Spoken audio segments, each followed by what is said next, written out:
Hi, I'm Kayden Hall. I'm from Legacy Christian Church in Sharpsburg, Georgia. Let me ask y'all a question. Did y'all ever have that little annoying kid that just asks questions a whole lot? Asked why persistently? I was like that kid. See, I didn't ask questions like that because I wanted to defy my parents. I asked questions because they're in my mind, and I couldn't process them if they weren't unanswered. See, when I read Philippians, I see that Paul gives me a whole lot of questions about this. He gives me the problem, and I can't think clearly when they're not answered. So I think about this and I meditate this. Why is Paul joyful in jail? Why is he calm in a place where I'll be freaking out? Now, before I dive in, I want to give you a little overview of what's happening in Philippians. We know it's written by Paul the Apostle around 62 AD, and we know this isn't Paul's first time in jail, and it's not going to be his last. But he wrote this in jail, and he wrote this to the Philippians. And honestly, if he wasn't in jail, we probably wouldn't have the books that we have today in the Bible. Now, he and the Philippians were pretty good friends, and so they often sent letters to each other, trying to get to know each other, and say like, hey, how you doing? How's jail and stuff? It's very boring. But being that they're friends and all, Paul lowers himself in a sense. He realizes that, hey, it's not about me, right? It's about God. And he says this in Romans 1.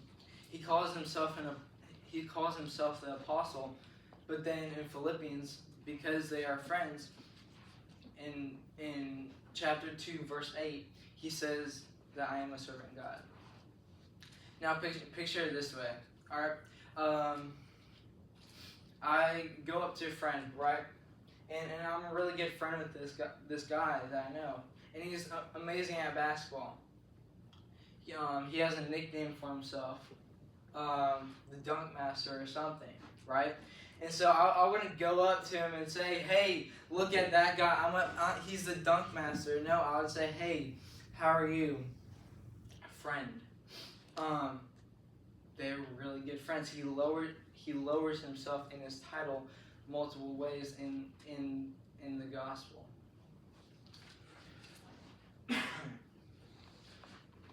That is not doing so because of his own glory. It's because of the God.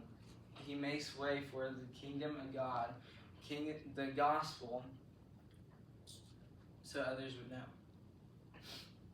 So as he's coming to this realization that it's not all about me, he's writing to these Philippians, and he hears about what they're doing. They're writing the gospel and they're preaching the gospel, much like we're doing at Caruso. And so he finds out that they're not having the best intentions, and so they're doing it out of their glory.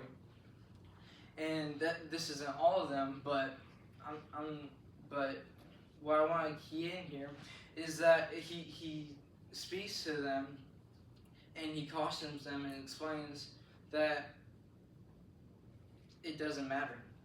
He says in verse 18 of Philippians 1 that why does it matter of your false motives if it's out of good intent for the glory of God? And then in verse 22 of Philippians 1, he says something intriguing that flips my lever and says, hey, I don't know whether or not I want to stay here on earth or I want to go to heaven. Either way is good for me, but why? Let's think about it. On earth, he has a good thing going, and and he's spreading the gospel like always and bringing more people to Christ. But if he goes up into heaven, he spends all the rest of his days with Christ.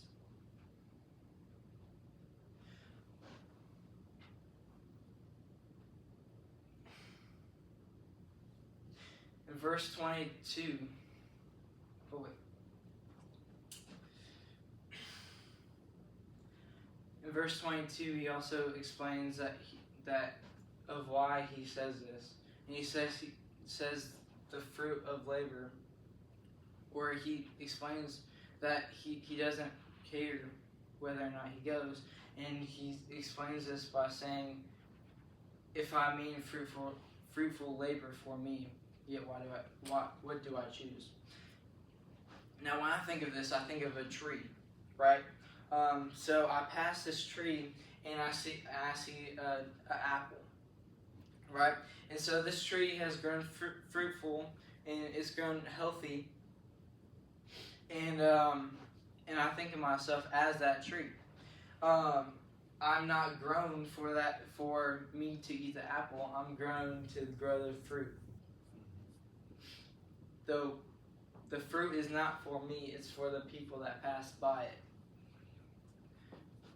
The wisdom is not for me, it's for the people that pass. The gifts and talents are not for me, it's for God's glory. See, we can apply this idea of it's not for us, it's not for me, it's for God's glory.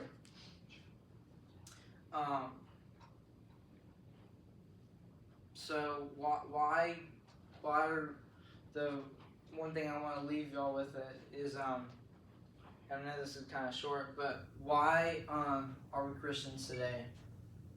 What's the goal of the modern church if we are so in depth with our glory? We talked about humbleness today, and I think about what does that look like in our worldly lives? Putting God first and accepting that, hey, this is not for me, this is for God's glory and His glory alone. To draw people closer to the gospel.